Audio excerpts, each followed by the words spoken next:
Hello guys, நம்ம purple பெரி ட்ராகனை போட்டிருக்க fridge box வந்து ரொம்ப நாளாக மெயின்டைனே பண்ணல. ஸோ இன்றைக்கி தான் அதுக்கு வந்து ஃபீட் பண்ணும்போது நல்லா பார்த்து அதில் பார்த்தீங்கன்னா நிறையா குட்டிங்க சுற்றிச்சு. ஆல்சோ கொஞ்சம் குட்டில வளர்ந்துருச்சு. ஸோ ரொம்ப பொடுசாக குட்டியை மட்டும் நம்ம பிடிச்சி எடுக்க போகிறோம். இப்போ இதில் பார்த்தவங்களுக்கு தெரியும் எவ்வளோ குட்டி குட்டியாக இருக்கும் பாருங்கள். இந்த குட்டிலாம் பிடிச்சி எடுத்து நம்ம வந்து தனியாக தான் க்ரூம் பண்ண போகிறோம். நீங்களும் இந்த மாதிரி ஒரு நெட் ஒன்று வாங்கி வச்சுக்கோங்க கைஸ். இந்த மாதிரி நெட் இருந்தால் அவங்க குட்டி ஈஸியாக பிடிக்கலாம். குட்டியாக இருந்தாலும் நெட்டு பார்த்தீங்கன்னா சூப்பராக இருக்கும் குட்டி பிடிக்கிறதுக்கு. நம்ம பார்த்தீங்கன்னா அப்படி ஒரு குட்டியாக கலெக்ட் பண்ணி எடுத்தாச்சு. எடுத்ததுக்கப்புறம் நம்ம பார்த்தீங்கன்னா ஓவரால் எவ்வளோ ஃப்ரைஸ்னு காமிக்கிறேன் பாருங்கள். இவ்வளோ ஃப்ரைஸாக இருந்துச்சு. ஓவராலாக பார்த்தீங்கன்னா 65 ஃப்ரைஸ் கிட்ட இருந்துச்சு. இந்த ஃப்ரைஸ்லாம் நம்ம வந்து சிண்டெக்ஸ் டேங்கில் தான் விட போகிறோம். நம்ம ஆல்ரெடி செட் பண்ண சிண்டெக்ஸ் டேங்க் தெரியும். அதில் பார்த்தீங்கன்னா இப்போ தண்ணி லீக் ஆகல. நம்ம சிமெண்ட் வச்சு பூசியிருந்தோம். நிறைய ஏன் பூசிருக்கீங்கன்னு கேட்டிங்க. அதில் பார்த்தீங்கன்னா பைப் சுற்றி கிராக் நிறையா இருந்துச்சு. அதனால் வச்சு பூசியிருந்தோம்.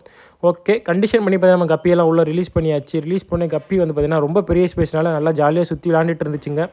ஓகே கேஸ், பார்த்தவங்களுக்கு தெரியும் எவ்வளோ ஸ்லோவாக ரிலீஸ் பண்ணுறோம். ரொம்ப ஃபாஸ்ட்டாக ஊற்றிடக்கூடாது. ஸோ முடிஞ்ச அளவுக்கு ஸ்லோவாக வாட்டர் கண்டிஷன் பண்ணி டெம்பரேச்சரில் இது பண்ணி தான் ஒன்று குட்டி மீனால் கொஞ்சம் ஈஸியாக அடி வாங்கிடும். ஸோ முடிஞ்ச அளவுக்கு பொறுமையாகவே விடுங்க குட்டி ஃபிஷ் எல்லாம். அதனால சரி தண்ணி ஊற்றி நான் 2 நாள் ஆச்சு செட் பண்ணி வச்சுருக்கேன் வாட்டரை.